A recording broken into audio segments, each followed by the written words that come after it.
Buenas, en esta ocasión le vamos a hablar sobre el artículo Efectos de una dieta en proteína y alta en fibra más la suplementación con aminoácidos de cadenas ramificadas sobre el estado nutricional de pacientes con cirrosis. La cirrosis es una enfermedad que se produce en el hígado. El hígado es uno de los órganos más grandes del cuerpo humano. El hígado se encuentra detrás de las costillas, en la parte derecha, en la parte derecha del abdomen. El hígado es el único órgano que puede regenerarse por sí solo.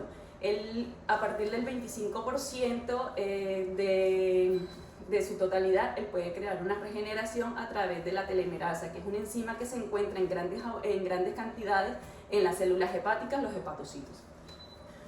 La cirrosis ocurre cuando hay más tejido cicatrizal que tejido hepático sano, lo que impide que el hígado funcione normalmente.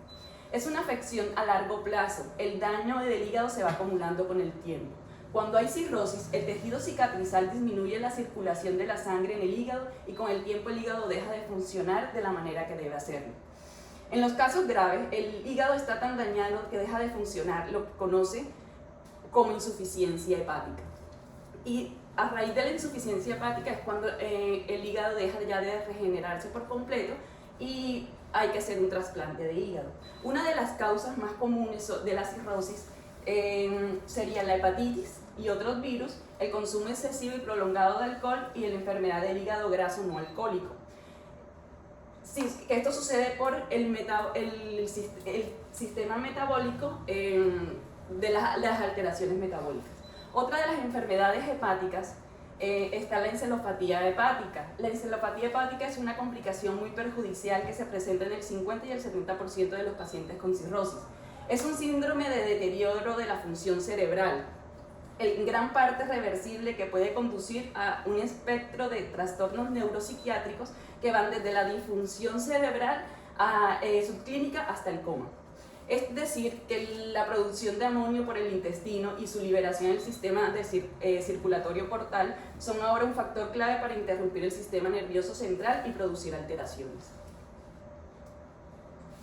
Ya entrando en el artículo, llegamos a que la malnutrición es un signo muy común en los pacientes cirróticos. Varios estudios documentan que alrededor del 25% de los pacientes con cirrosis compensada y el 80% descompensada llegan a presentar malnutrición. Comúnmente se manifiesta en forma de malnutrición calórico-proteica. Esto significa que es la progresiva pérdida corporal de masa magra y de tejido adiposo. Los pacientes que sufren enfermedad hepática a menudo presentan reducción de la capacidad física y puede ser causada por la disminución y la resistencia y la fuerza muscular. Estas alteraciones metabólicas, una de las alteraciones metabólicas más importantes en pacientes es el metabolismo de las proteínas. Con la enfermedad hepática avanzada es el cambio del metabolismo de los aminoácidos. Los valores plasmáticos de los aminoácidos de cadenas ramificadas, como la leucina, valina y isoleucina, están disminuidos y los aminoácidos aromáticos están elevados. Hay una disminución en la síntesis proteica y un aumento de la degradación de proteínas del músculo esquelético. De hecho, la pérdida de masa muscular o sarcopenia es la complicación más común en la cirrosis hepática. Esta situación se describe como un estado de ayuno acelerado, con utilización preferente de líquidos antes que glucosa para obtener energía tras largos periodos de ayuno, como el nocturno. Como habíamos hablado anteriormente, el hígado, una de las funciones del hígado es el metabolismo de grasas y glucosa. Él obtiene la catalización de esas enzimas, degrada las grasas y las convierte en energía. Otras alteraciones es en la parte de la glucosa. La glucosa es elevada por la insulinoresistencia, que se asocia a un descenso de los niveles de glucógeno hepático.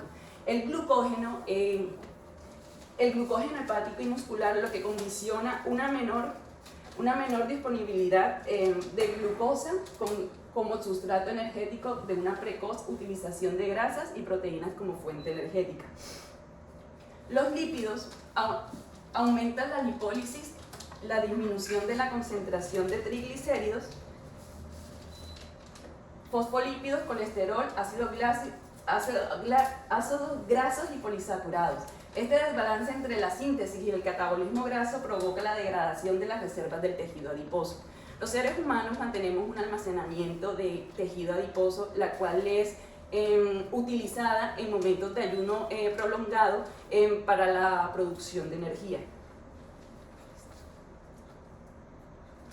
Cuando hablábamos de glucogénesis, de glucógeno, el glucógeno es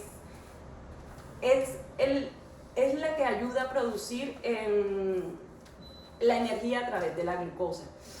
Uno de los planes nutricionales de los pacientes con cirrosis, de cirrosis hepática, se les recomienda una ingesta alta de proteína. Los pacientes cirróticos tienen requerimientos aumentados de proteína para mantener el balance nitrogenado adecuado y limitar la cantidad de proteína de la dieta, porque esto podría empeorar la condición clínica de estos pacientes. ¿Por qué? Porque los altos niveles de proteína aumentan los niveles de amonio en el intestino y este puede llegar al torrente, a la circulación portal y así llegar al sistema nervioso central.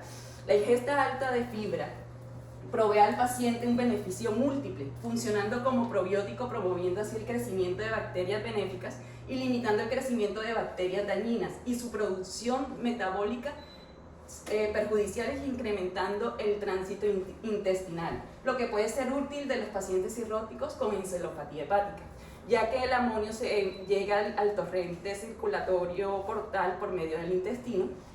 Por eso es que es muy importante la ingesta de fibra en pacientes cirróticos para que el intestino funcione mejor y así no llegue este amonio al sistema central, el sistema nervioso central.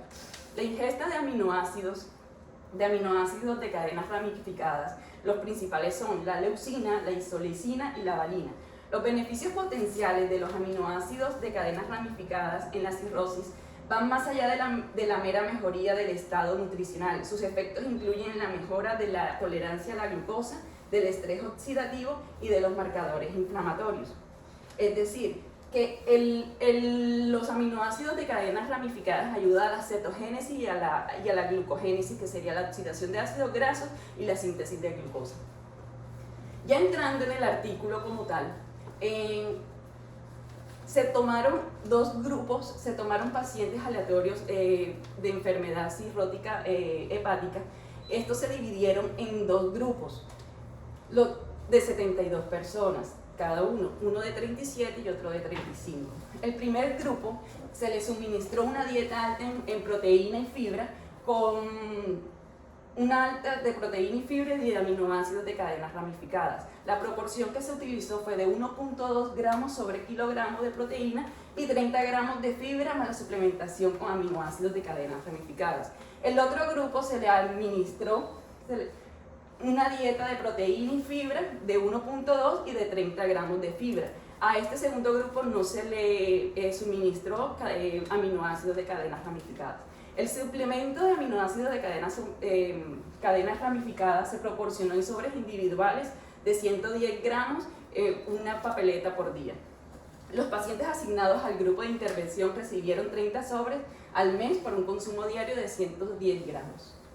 El criterio de inclusión se tomó pacientes de ambos sexos desde los 18 a los 65 años de edad, con un diagnóstico establecido de cirrosis basado en biopsias y parámetros bioquímicos y radiológicos. Los resultados de este estudio nos arroja inicialmente que en los 72 pacientes, en el primer grupo de control eran pacientes muy jóvenes, aunque esto no se encontraba ninguna diferencia significativa entre los dos grupos.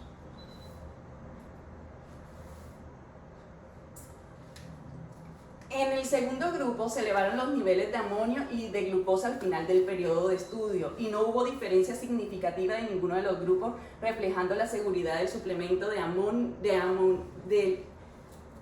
los aminoácidos de cadenas ramificadas. Aún más, se elevaron las masas musculares y las grasas por promedio de mediciones del espesor del pliegue cutáneo a través del bíceps y de la parte media del brazo.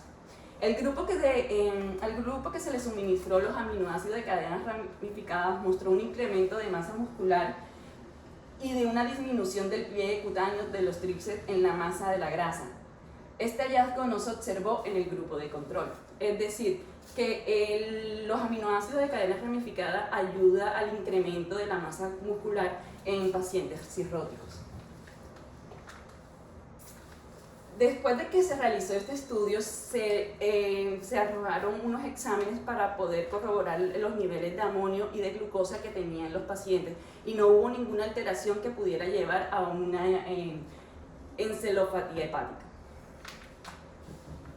Llegando a la discusión de este artículo, la correcta nutrición de estos pacientes es tan importante con el tratamiento farmacológico de la enfermedad y sus complicaciones, encaminadas a mejorar su calidad de vida. De ahí la importancia de conocer exactamente todos los fenómenos metabólicos que permiten realizar acciones encaminadas a mejorar la calidad de vida. De ahí la importancia de conocer exactamente todos los fenómenos metabólicos que ocurren en esta enfermedad. Durante años, hubo mucha resistencia a la prescripción de dietas altas en proteína en la cirrosis, basada en estudios iniciales que mostraron un incremento en niveles de amonio y después de la ingesta de la proteína y de la hipertensión portal. Llegando a la conclusión, los factores nutricionales que inducen a la encefalopatía hepática son el excesivo consumo de proteína en la dieta. En estos pacientes no se debe hacer una restricción proteínica drástica, ya que en la encefalopatía aumenta el catabolismo muscular, la liberación de aminoácidos, los niveles serios de amonio y una restricción proteica en la dieta solo empeoraría la encefalopatía. Por lo tanto, el objetivo del presente estudio, que fue evaluar el efecto de la combinación de una dieta en proteína y fibra con la suplementación de aminoácidos de cadena ramificada durante un periodo de 6 meses, tuvo un éxito rotundo, ya que los pacientes incrementaron su masa muscular sin elevar los niveles de amonio o de glucosa. Tampoco se asocia con el desarrollo de encefalopatía hepática ni ninguna anomalía asociada a la cirrosis. Es decir, en conclusión, los pacientes que enfermos de cirrosis a los que se les presentó este estudio arrojaron resultados exitosos, los cuales mejoró su calidad de vida, ya que pudieron tener mejor resistencia muscular y pudieron desarrollar mejor una dieta. Gracias y espero verlos en el próximo video.